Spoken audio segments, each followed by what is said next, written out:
Rogan. Joe Rogan has a very big show, big podcast, a lot of people listening to it. And he is not a Republican, not a conservative. If anything, he's a man center-left in his political beliefs. He was a Bernie Sanders supporter in the last election.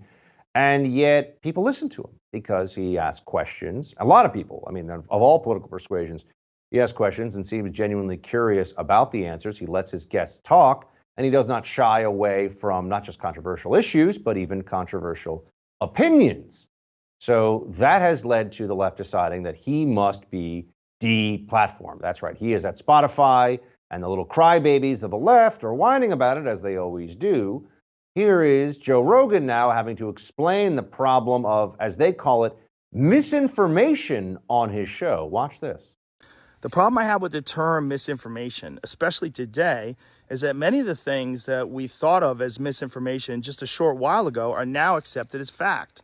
Like, for instance, 8 months ago, if you said, if you get vaccinated, you can still catch COVID and you can still spread COVID, you would be removed from social media. They would ban you from certain platforms. Now, that's accepted as fact.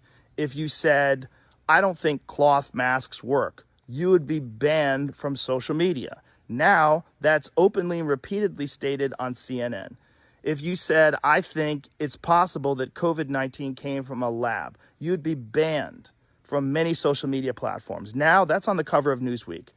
All of those theories that at one point in time were banned were openly discussed by those two men that I had on my podcast that have been accused of dangerous misinformation.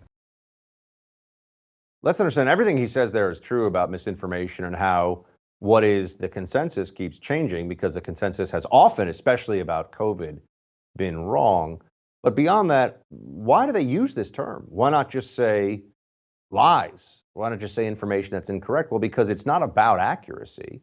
It's about opinion. It's about the way you assess facts and data as it comes in, and then what you advocate for as a means of policy and government action.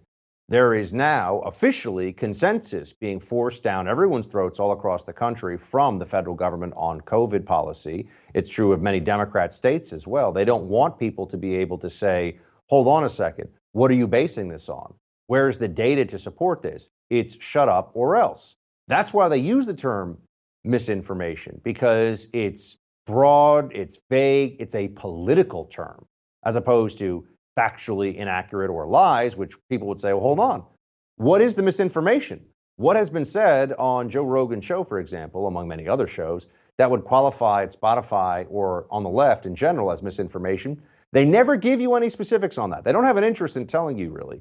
By the way, Spotify has announced a new content advisory policy. This is what they wrote today. We're working to add a content advisory to any podcast episode that includes a discussion about COVID-19.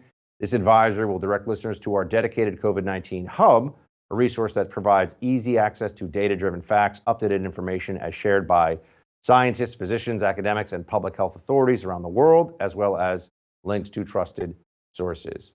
Does anyone really think that this is going to do anything?